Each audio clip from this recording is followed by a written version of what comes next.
Apa? إلى حضرة النبي المصطفى رسول الله صلى الله عليه وسلم آمين. شؤونهم الفاتحة. أعوذ بالله من الشيطان الرجيم. بسم الله الرحمن الرحيم. إياك نعبد وإياك نستعين اهدنا الصراط المستقيم صراط الذين أنعمت عليهم غير المغضوب عليهم ولا الضالين آمين. ولا حول ولا قوة إلا بالله. بسم الله.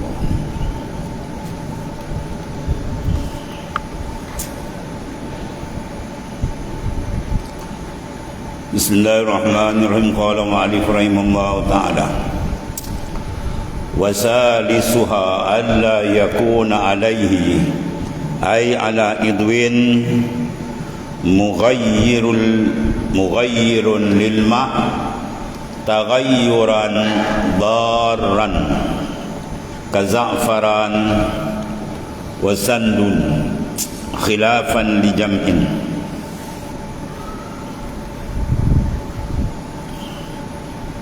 Dan yang ketiga, syaratnya apa? Allah yakuna alaihi, bahawa tidak adalah atasnya, ay alal mudwin, atas anggota wudu, mughayyirun lil ma'i, benda yang mengubahkan air, mana mengubahkan kemutlakan air, sebagai taghayyuran darran,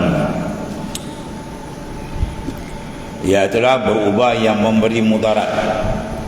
Apa makna ubah yang memberi mudarat? Ubah yang mengubah kemutlakan air, sehingga itlak nama air itu hilang. Orang tak panggil air, orang dah panggil dengan nama lain. Air dipanggil dengan kaid lazim, diikat dengan nama lain air. Orang panggil air bedak. Air bedak, dia pakai bedak tebal kat muka dia. Lepas tu dia ambil semayang, pum, dia sapu je. Kalau dia terik balik, dia tengok air tu, orang panggil air bedah. Dan dapat putih dah air, dah tak nama air mutlak lagi dah. Kalau macam tu jadi dia, wuduk dia tidak sah dia. Lepas tu dia nak ambil wuduk, dia kena bersihkan dulu benda-benda yang mughayyar, yang boleh mengubah kemutlakan air. Ya, dia buat misal sini kat za'faran, seperti za'faran, kurma tu lah. Kalau ada ke dia terpegang misalnya kat tangan dia, tiba-tiba dia ambil air, dia berubah, tu tak boleh. Sandal, ya, seperti kum za'faran, kayu sandal, jenis kayu. Jadi apa tak kira lah, benda yang ubah, bedak ke apa ke, tu maknanya dia mesti kekal sampai air membasuh tu tetap air tu dinama air mutlak. Ya, kalau berubah dari air lain maka tidak sah. Warabi'uha, dan yang keempatnya,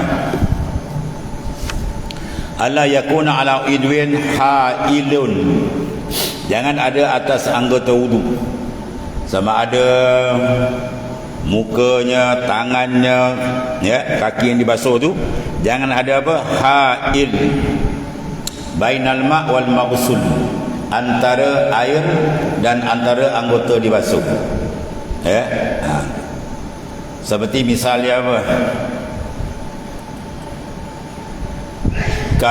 Kanuratin wasyamah wasyamin, ya, syamin, nuratin, duhnin, jamidin, wa ainul jibrin, wa hinna'id. Tai lalat buatan. Tu tai lalat buatan, dibuat tai lalat ni, jarang ubat ni. Dibentuk tai lalat, dibuat sini, sikit tai lalat ke muka dia. Jadi benda tu ain. Bila benda ain, dia menghalang daripada air sampai kepada anggota wudu, maka tidak sah. Tiap-tiap benda yang menghalang sampai air pada anggota wudu, maka hukum dia tidak sah wudu. Contoh sini buat tai lalat jadian. Dia buat tai lalat, dia ambil wudu tak kena lah, dia tak buang benda tu. Tu satu contoh dia. Atau lilin, engineer kalau di Terengganu orang banyak terap batik, orang kerja terap batik tu, dia pakai lilin. Jadi dia tak perasan tangan dia dah berlumur lilin. Bila ambil semayang, habis air tu tak lekat. Kalau kita pula, kalau dulu getah scrub, mana lagi getah, Dia kata tak perasan kata sekerat dia melekat. Kalau orang ke laut pula apa, sisik ikan. Bila habis semayang tu, dia pun asyhadu alla ilaha illallah, tengok sisik jenak ada ni. Bagus buat jenak besar, terpampang tebal. Oh, habis tu. Dia nampak sisik jenak tutup jari dia bermakna kawasan tu air tak telus. Dah batal semayang dia, kena buka balik sikit. Buka balik, sambung atau nak ambil wuduk balik. Apa lagi? Cat. Kalau mengecat, dia main cat biasa kan. Kalau cat kena. Kita pula pejabat apa? Bolpen. Bolpen dia ada dua dakwat. Satu dakwat dipanggil ain, satu dakwat dipanggil asar. Kalau asar tak apa. Asar dia biasa macam dakwat dulu, dakwat cair, dakwat celup kan. Dakwat tu dipanggil, dia punya tu bayang-bayang aja. Tu tak apa. Tapi kalau bolpen kita pakai ni tak boleh ni. Bolpen kita ain, dia tebal. Ya. Bila orang tanya berapa nombor telefon, oh kawan ni baik. Oh, tulis kat tangan. Habis. Nombor rumah, handphone, 3, 4 handphone. Dia pun ambil semayang, lepas semayang kan dia berdoa, dia tengok Allah. 5 nombor telefon ni. Jawab dia tak sah semayang ni. Apa kena basuh balik, buang. Segala dakwat-dakwat yang dipanggil ainun. Sekarang biasa pakai dakwat kita bolpen ain tu bukan asar. Kalau asar dibayang je. Macam inai dia ada dua. Inai satu asar. Kalau inai tu nipis, tu tak apa, asar. Kalau besen dia tepik tebal tu tak boleh tu. Tu kena buka. Kalau dia tak kikis, dia tak buang, air tak sampai, menyebabkan wuduk dia tidak sah. Ya, bila wuduk tak sah, sembahyang tak sah. Dulu saya dah lama macam tu. Berapa tahun? Setahun lebih qada balik sembahyang. Ya, dia tiap-tiap ibadat dia kita buat tak sah, wajib qada balik. Kalau sudah habis waktu. Kalau dalam waktu sedar dipanggil i'adah, ulang balik, bidalil qauli Nabi SAW, ya, kum fasalli fa innaka lam tusalli. Nabi tengok orang tu semayang tak kena, tamak dinat tu buat rukun. Nabi kata kum fasalli, bangun semayang balik, kamu tak semayang lagi. Padahal dah semayang dia. Itu maknanya walhasil mafhum dia, bila perkara yang bawa semayang tidak sah maka wajib diulang balik. Dan ulang tu dua. Kalau ulang dalam waktu dipanggil i'adah. Kalau dah habis waktu dipanggil qada. Habis. Jadi pastikanlah ya, kita ambil semayang jangan ada benda yang menyekat sampai mana air pada anggota semayang dipanggil maghsul, mana air anggota yang dibasuh ni. Itu dah semayang, mandi wajib pun itu juga pastikan. Bi khilafin dukhnin jarin ay ma'i wa in lam yasbutil ma alaihi wa asari jibrin hibrin wa hina'in. Bi khilafi, mana menyalahi duhun, minyak ya dipanggil duhnin, jarin, minyak yang masih membasah, walaupun air itu tetap meleset dan bekas noda tinta ataupun inai bekas itu, itu bi khilafin kata tak ada, ya tak apa. Dan dia wa in lam yasbut ma alaihi.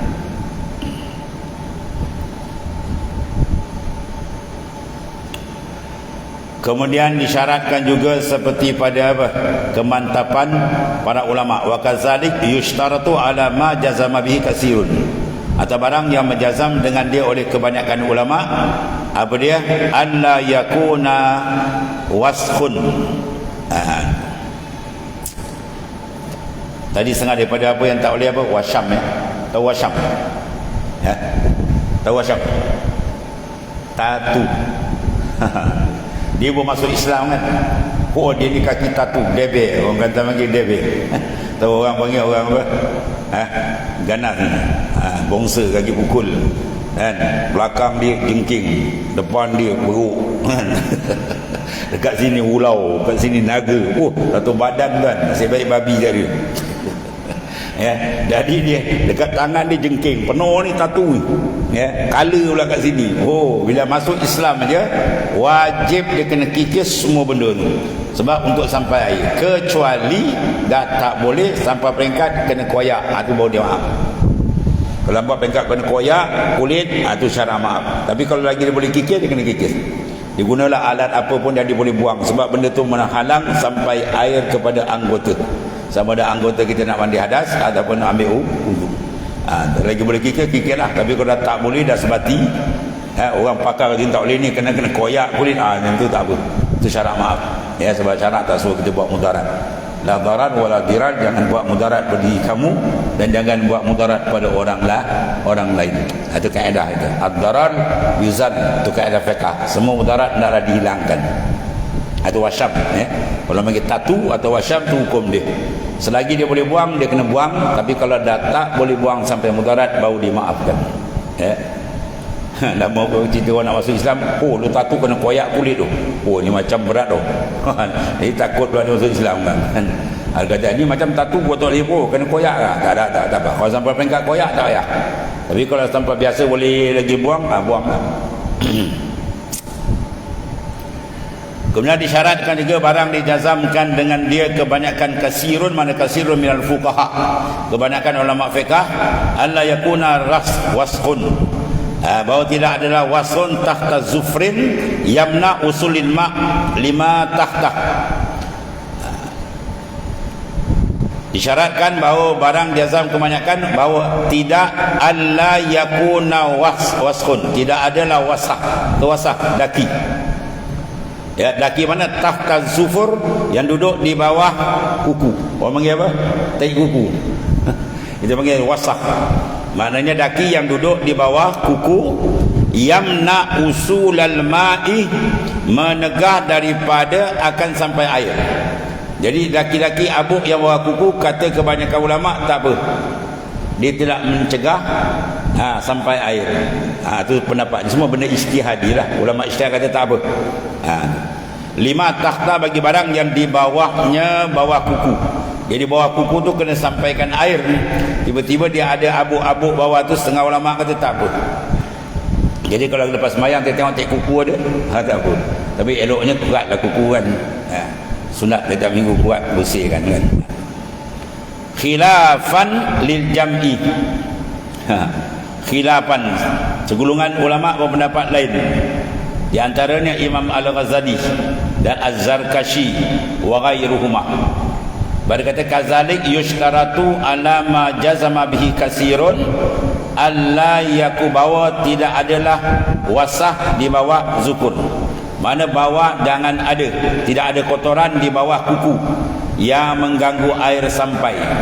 Jadi maknanya bawah kuku kita pastikan jangan ada tai kuku. Itu maksud dia, kena bersih. Tapi ikut satu kumpulan Imam Ghazali dan Zarkashi dan lain mengata tak apa. Jadi masalah abuk tai kuku bawah tu ada khilaf.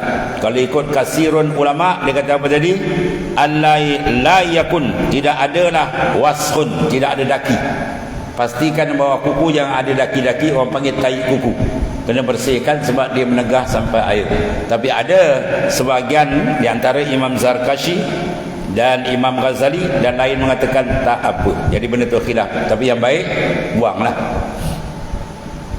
Barang ada fiqh kita, jadi suruh kata apa? Al-ikhtiyat mandub. Mana ikhtiyat, cermat tu disunatkan. Khuruju minal khilaf mustahab, keluar daripada benda khilaf itu disunatkan. Ada ulama kata tak apa, ada ulama kata tak boleh. Jadi kita raikan yang kata tak boleh itu lebih baik, sebab lebih berjaga-jaga. Kemudian wa atalu bi tarjimihim, dan mereka memanjangkan perbahasan lah, ya.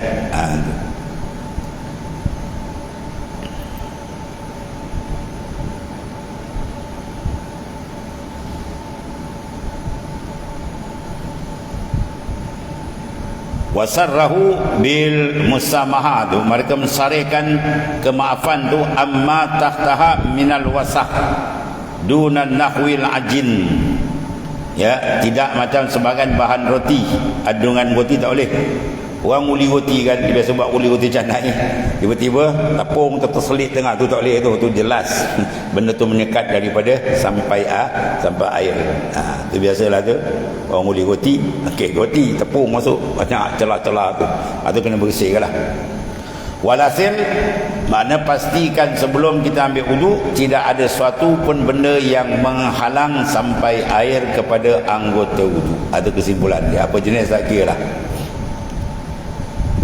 Kemudian wa asyara Azra'i, dan mengisyarat oleh Imam Azra'i wa ghairuhu, dan lain daripada Imam Azra'i, ila dha'fin maqalatihim, iaitu menunjukkan kelemahan, dhaif perkataan mereka itu. Kemudian waqad surriha bitatimmah, dan ditasrihkan dalam kitab Tatimmah dan juga lainnya, wa ira daripada lain Tatimmah bima fir Raudhah. Raudhah jawab Imam Nawawi, kan Raud itu Ibnu Mukrih, ya, wa ghairiha dan lainnya, min adamin musamahah, bahawa tidak ada kemaafan bisyai'in dengan satu, mimma tahtahah, di bawah ni kuku tadi. Ada satu pendapat lagi, mana apa saja yang ada di bawah kuku tadi tak ada maaf, kena bersihkan betul-betul supaya air sampai dengan yakin. Itu maksudnya, ya. Haitsu mana usulul ma' bi mahallihi, sekira-kira menegah usul al-ma' akan sampai air bi mahallihi, di tempatnya tadi. Jadi pastikanlah jangan ada benda yang menyekat, ya.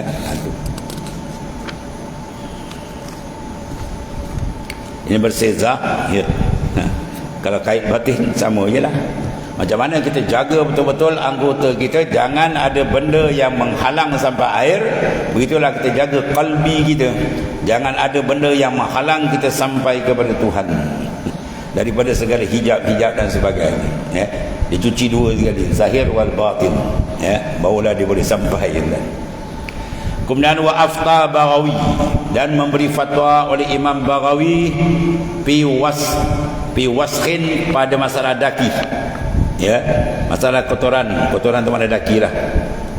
Hasana min ghubar pula, daki dia banyak, kadang daki daripada kita punya peluh, kadang daki daripada ghubar mana abu-abu kecil. Dibahas ulama fiqh, dibahas macam-macam ni. Ini jasa baik mereka tolong kita nak memberi lebih faham, ya. Kan kata, ni rumit, kan rumit masalah benda dia berlaku. Sebab ulama fiqh ni ulama yang Tuhan berikan dia ni kecekapan luar biasa untuk memberikan rahmat pada kita, ya. Macam Syekh Ali Subramullasi, dia beri fatwa zaman dia dulu, benda ni tak berlaku zaman kita baru berlaku.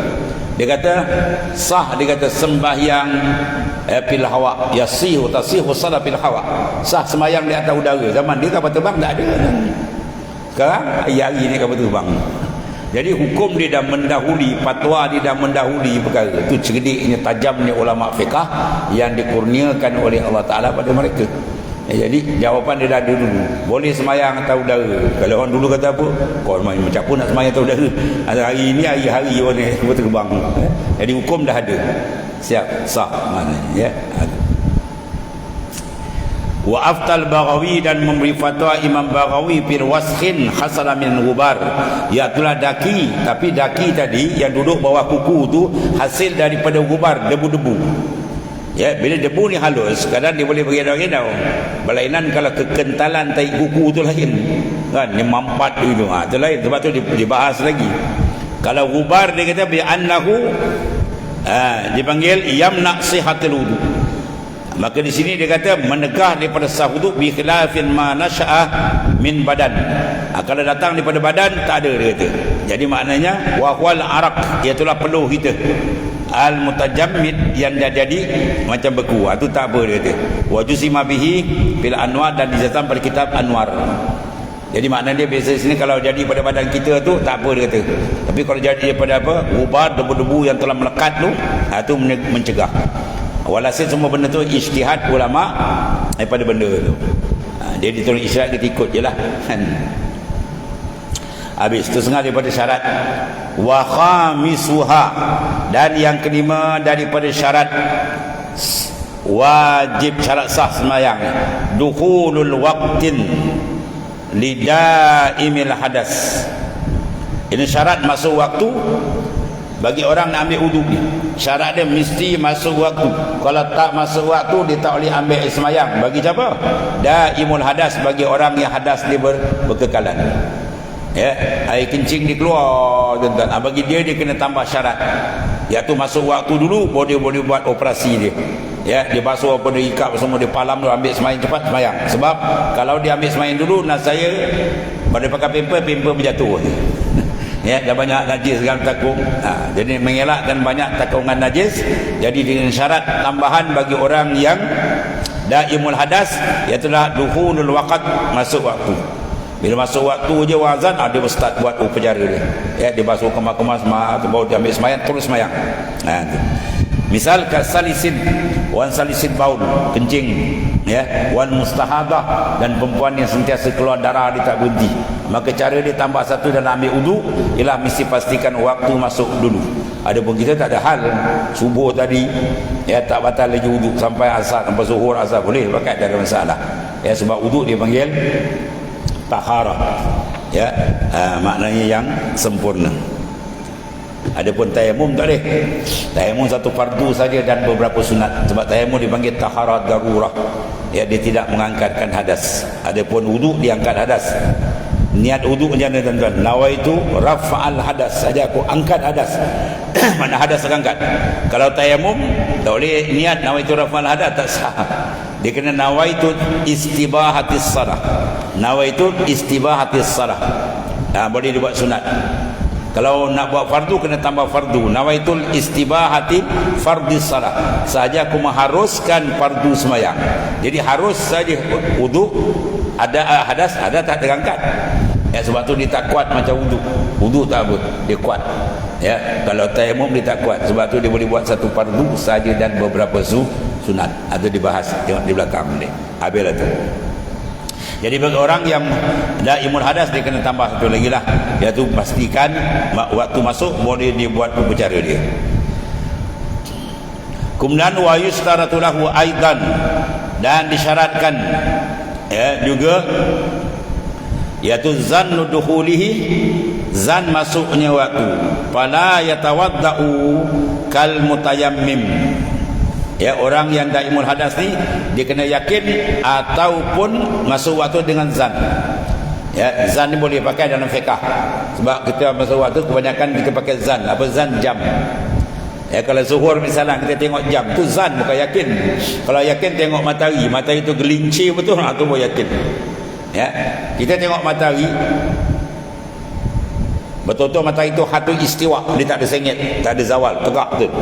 Tiba-tiba kita ukur barang, bayang tadi tu dah gelincir, itu masuklah waktu yakinan.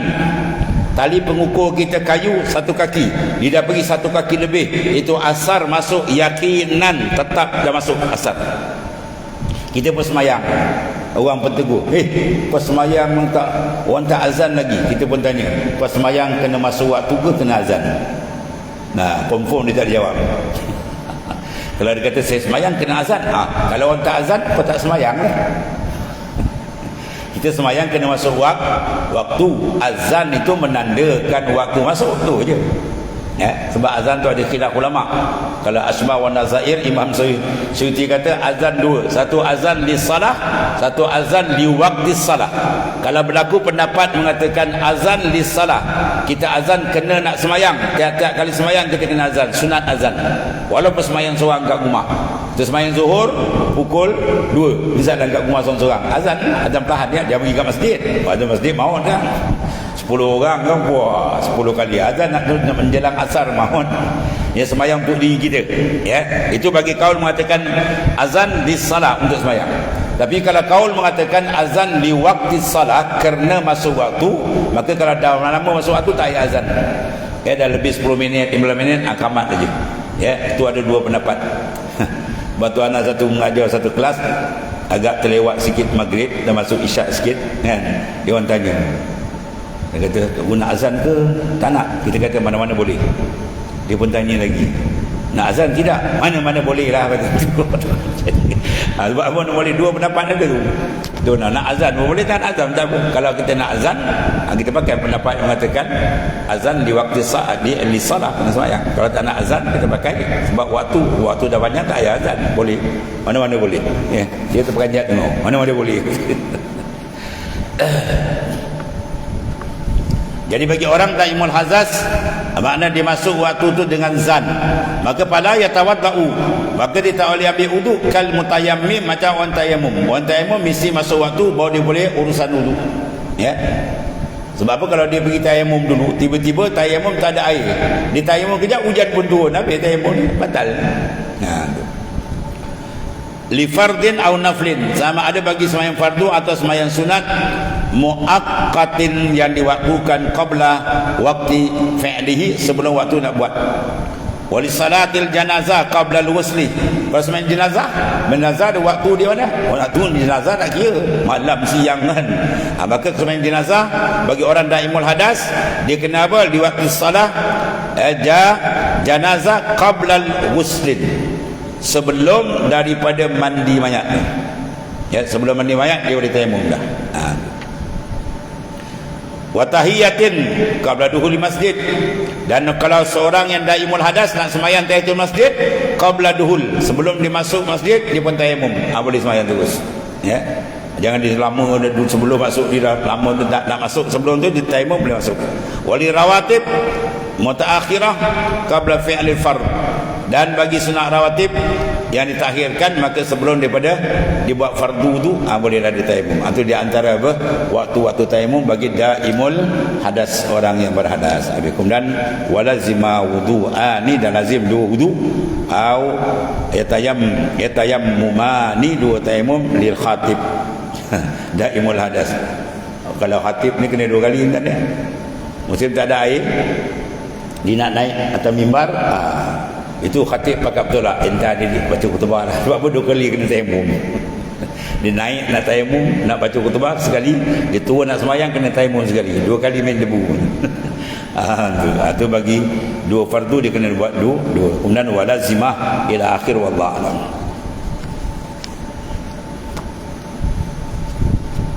Matan apa dah? Dan 6 21.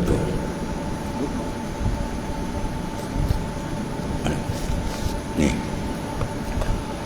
Bismillahirrahmanirrahim. Qala ma'alif karasallahu sirrah, sambungan daripada matan dulu. La yakunu ta'akhurul amal al-ata ma'il haibid du'a. Jangan sekiranya terlambat kurniaan tu seketika kita bersungguh menyebabkan kita putus asa. Jangan. Kerja kita doa saja, ya, yang memakbulkan ialah Allah Subhanahu Wa Taala. Maka di sini dibawa datang sini, qad ujibat da'watukuma fastaqima wala tattabi'ani sabilal ladzina la ya'lamun. Firman Allah Ta'ala maksudnya, sungguhnya telah diterima doamu berdua wahai Musa dan Harun alaihi wassalam, iaitulah tentang kebinasaan Fir'aun dan tenteranya. Maka hendaklah kamu berdua tetap istiqamah, sabar dalam melanjutkan perjuangan dan terus berdoa, dan jangan mengikut jejak orang-orang yang tidak mengerti, yakni tak memahami kekuasaan dan kebijaksanaan Allah Ta'ala. Surah Yunus ayat 89. Nabi Musa alaihissalam, Nabi, Rasul, Kalimullah, Ulul Azmi. Bawa pangkat besar kan? Dia punya pangkat, punya bintang besar dia banyak. Nabi lagi, Rasul lagi, Ulul Azmi lagi, Kalimullah, orang yang boleh berbicara dengan Tuhan. Wa kallamallahu Musa taklima. Tapi dalam dia berdoa untuk berjaya menentang Fir'aun dan menumbangkan Fir'aun, bahkan masa apa? 40 tahun. 40 tahun. Ya, kita pula bukan Nabi, bukan Rasul. Tiba-tiba berdoa lambat, dapat dia Tuhan nak bagi cepat boleh, dia nak bagi lambat pun boleh, itu hak dia. Jadi sebagai adab kita kepada Ta'ala, serah fil waqtil ladzi yurid la fil waqtil ladzi turid. Pada waktu yang Tuhan kendak, bukan waktu yang kita kendak. Mana baik pilihan Allah dengan pilihan kita? Tentu terjawab. Aku bilang Tuhan nak beri ain mad'u yang kita minta, atau dia nak tukar, itu soal dia. Dia nak takhirkan lambat atau cepat, itu soal dia, itu kendak dia. Tugas kita doa dan penuhkan adab doa, kemudian serah pada dia. Jangan campur tangan urusan dia. Kita buat urusan kita. Urusan kita berdoa sebab Tuhan suruh, ada adab doa, jaga dan sebagainya. Ketika itu serah pada Ta'ala, dan yakin doa kita tu dimustajab. Sudah, itu saja yang dituntut. Barulah hati kita tidak jadi cedera. Sebab kitab ni bahas apa? Qalbi. Satu kitab ni semua dibahas qalbi, hati. Hati boleh cantik, maka semua akan cantik. Hati boleh baik, Rasulullah SAW kata semua akan baik. Ya, maka di antara perbahasan semua nak jaga kalbi, supaya kalbi kita jangan jadi rosak. Ya, makna kita serah habis, senang. Maka terlaksananya kebinasaan Fir'aun, yang berarti telah diterima doanya doa Nabi Musa sesudah 40 tahun. Punya lama tuan ni, 40 tahun. Kemudian Rasulullah SAW bersabda, yustajabu li ahadikum ma lam ya'jal fayaqul qad da'autu falam yustajab li. Yustajabu li ahadikum, pasti dia terima doamu selama tiada gopoh. Malam ya'jal, jangan gopoh, iaitu berkata aku telah berdoa dan tidak diterima. Ya, sama ada kalam tu keluar daripada lisan dia atau dah hati, ish, lama no tak dapat, jangan tu. Itu dipanggil su'ul adab, tak ada adab kita dengan Allah Ta'ala. Ya, yang penting kita doa, serah dia nak beri cara mana, itu serah pada dia. Itu. Sebab bila tak ada adab, akan rosak mana? Kalbi kita akan rosak. Bila rosak kalbi kita, nak menuju ke Tuhan, kalau kalbi dah sangkut hijab, habis kita akan sampai. Kita pusing beramal.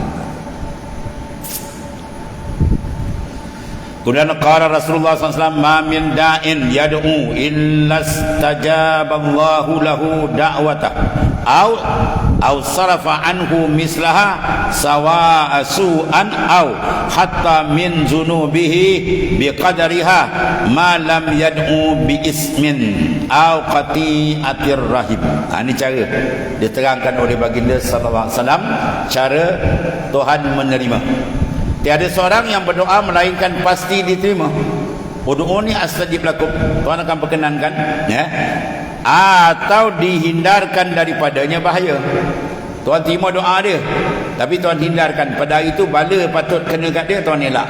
Ini dipanggil bala yang telah ditulis di qada al-mu'allaq. Kalau qada al-mubram tu Tuhan tak ubah.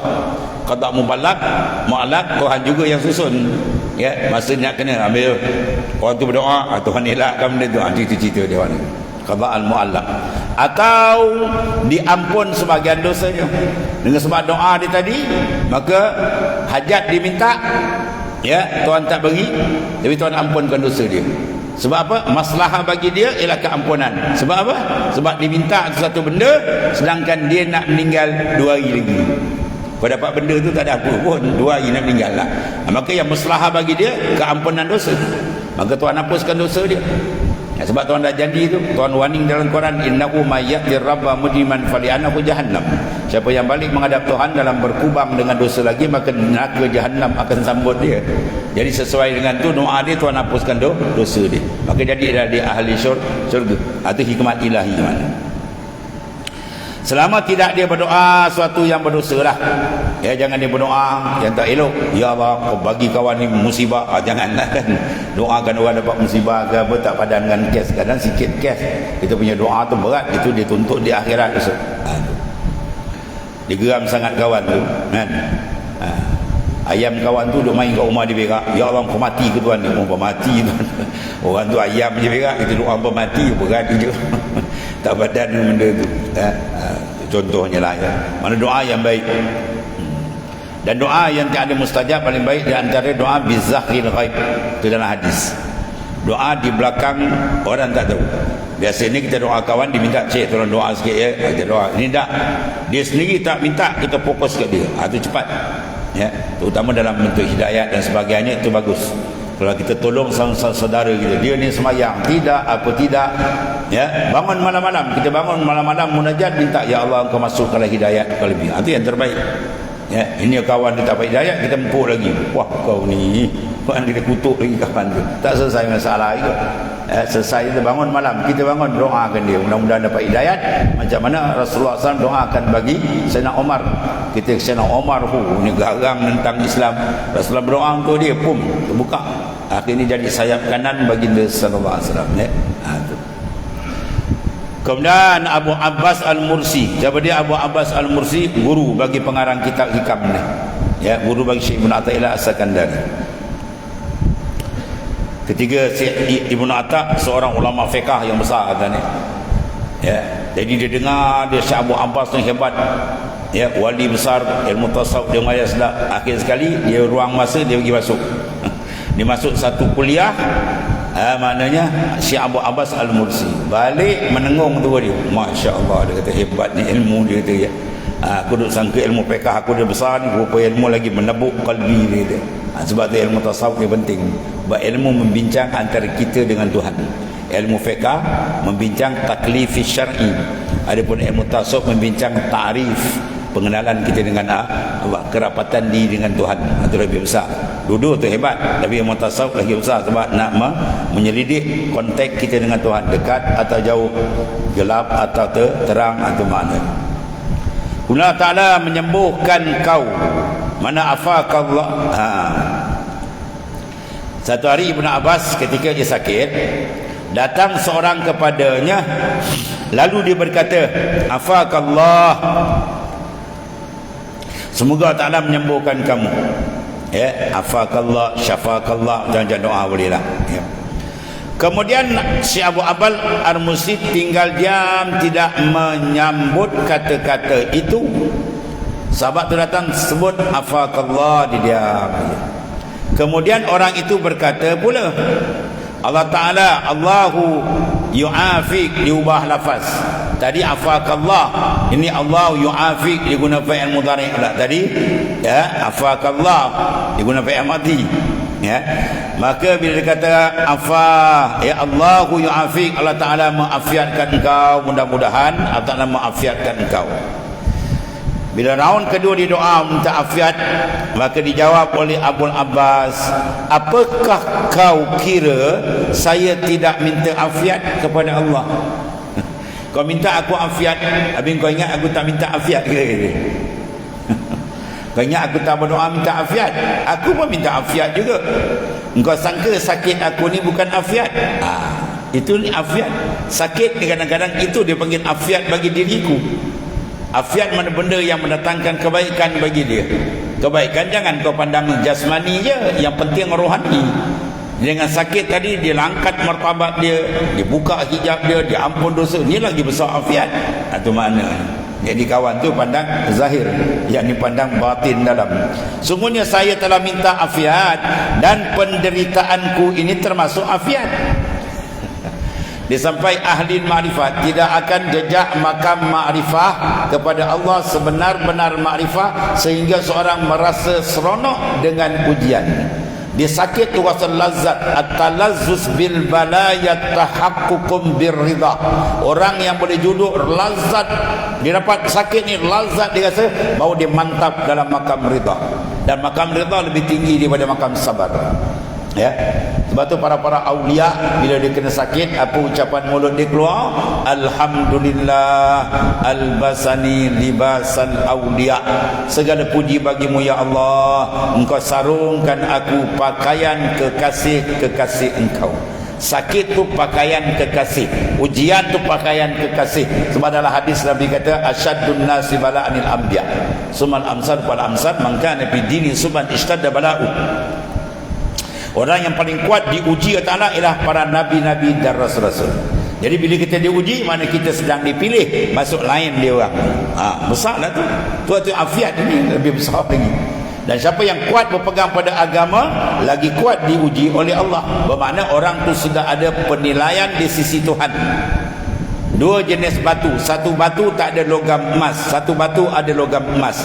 Jadi batu yang ada logam emas akan dibakar, diambil, dibakar, diproses sampai ada jadi pakaian perhiasan emas yang mahal, ada kedai yang mahal, ada jaga siap. Yang tadi batu grewel bagi orang pun tak nak. Jadi batu yang dipilih walaupun zahir dibakar, tapi akhir dia menjadi barang yang paling mahal. Itulah insan. Bila dia diuji, itu menanda Tuhan nak angkat dia. Bila dia sabar, maka naiklah kedudukan dia di sisi Allah Ta'ala. Itu dia. Jadi Abu Abbas mesti kata, kau fikir aku tak minta afiat? Ni aku minta ni sakit. Ya, Sayyidina Osman minta afiat, mati dibunuh. Sayyidina Ali minta afiat, Sayyidina Abu Bakar semua mati-mati diracun, dibunuh kan? Ya, itu maksud ini. Para sahabat mana yang syahid dia minta afiat, itu afiat. Bukan afiat kita mengukur dari garis pandu nafsu kan. Kalau dia nafsu, wah makan sedap, perut bulat, mati atas tilandam blok, tu kan. Afiat pada pandangan sebenar di sisi Allah Subhanahu Wa Taala. Mana dia afiat bila kerohanian dia makin meningkat. Dengan dapat ujian tadi, makam dia naik, dosa dia diampunkan, kedudukan dia makin dekat, makin terang dengan Tuhan. Itu afiat paling besar. Kemudian mazalat aklatul Khaybar tu'awiduni wal an qad quti'at abhari. Allah.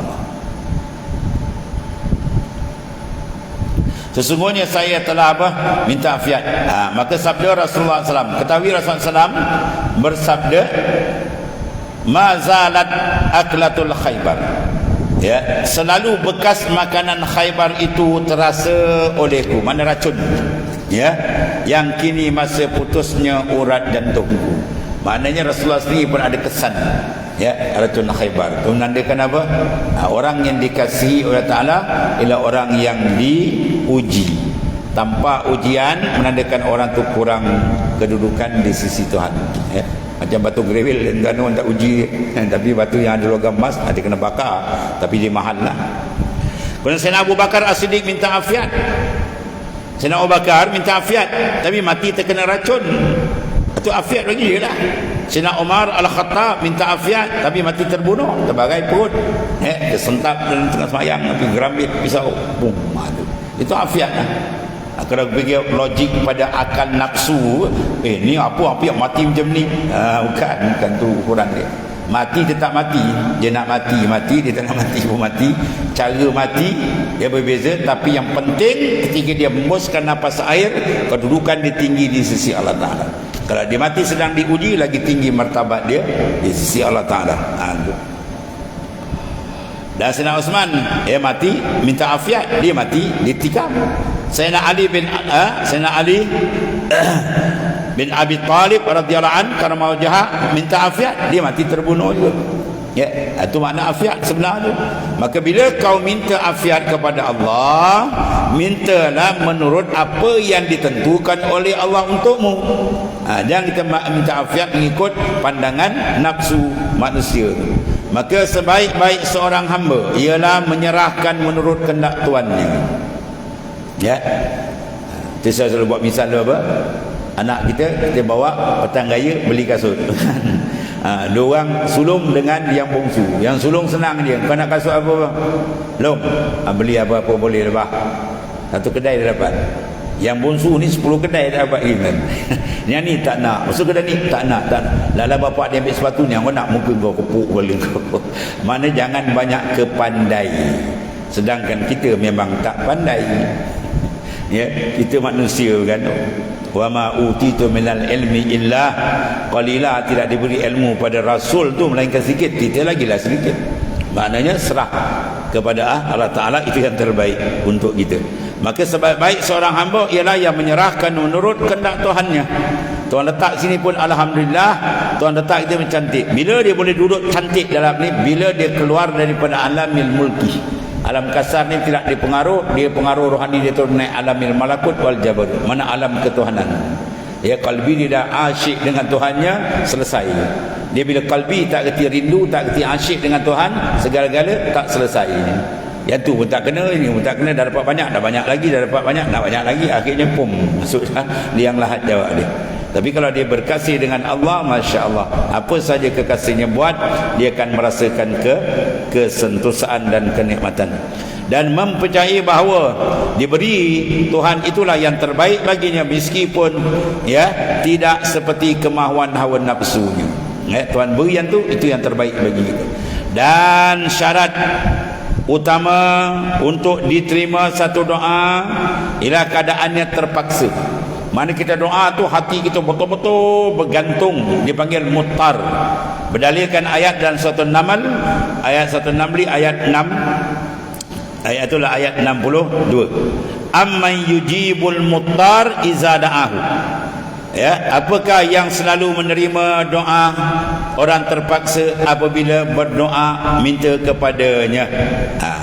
Mana kita minta doa tu hati kita bulat betul. Macam orang terpaksa dalam keadaan terdesak. Ulama kata macam seorang jatuh dalam, ya, dia pecah kapal atau sampan dia pecah tengah laut. Ketika tu dia jatuh kan kapal itu, ketika tu hati dia macam tu bulat betul dengan Tuhan. Ya Allah, macam itulah kita doa. Minta betul-betul. Rasulullah sampai menampak putih ketiak angkat tangan tu, menandakan fakir betul apa Tuhan bagi. Ni doa kadang tangan pun tak angkat. Didoakan tangan tanya, amin, amin, kena mati.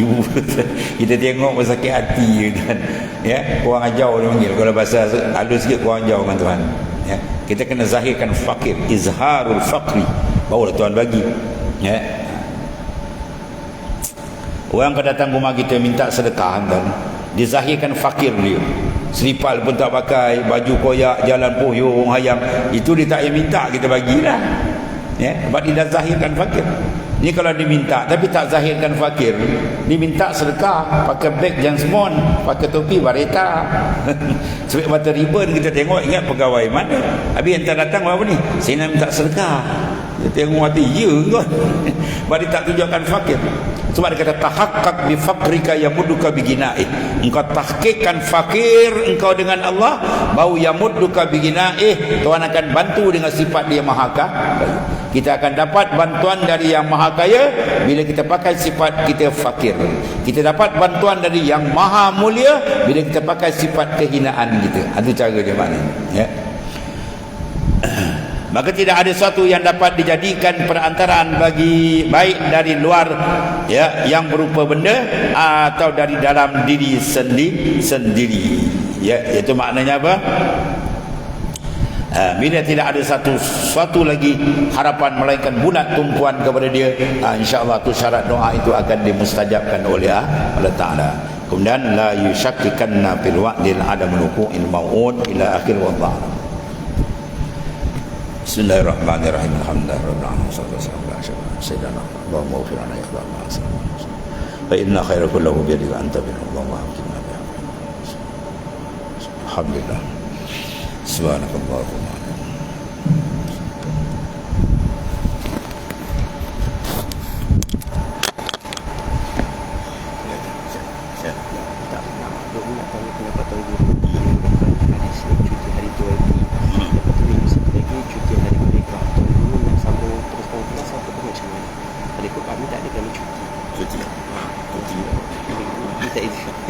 Kalau minta izin Tuan Guru, saya buat malu. 2 minggu cuti penangguhan. Boleh Tuan Guru? Boleh.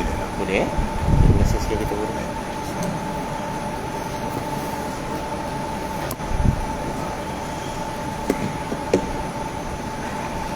Ya Karim. Ya. Assalamualaikum warahmatullahi wabarakatuh.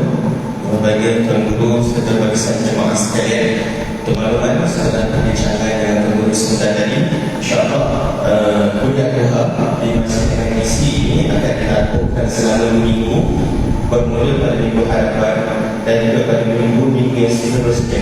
Kerana pada hari Isnin minggu harapan adalah cuti hari DYD dan 2 minggu lagi juga adalah cuti sepenuhnya dengan hari kemerdekaan. InsyaAllah kelas kita akan kembali bersambung pada bulan September nanti. Diulangi, kelas kita akan kembali bersambung pada bulan September nanti. Sekian, terima kasih. Mohon sampaikan kepada jemaah yang tidak berhadir.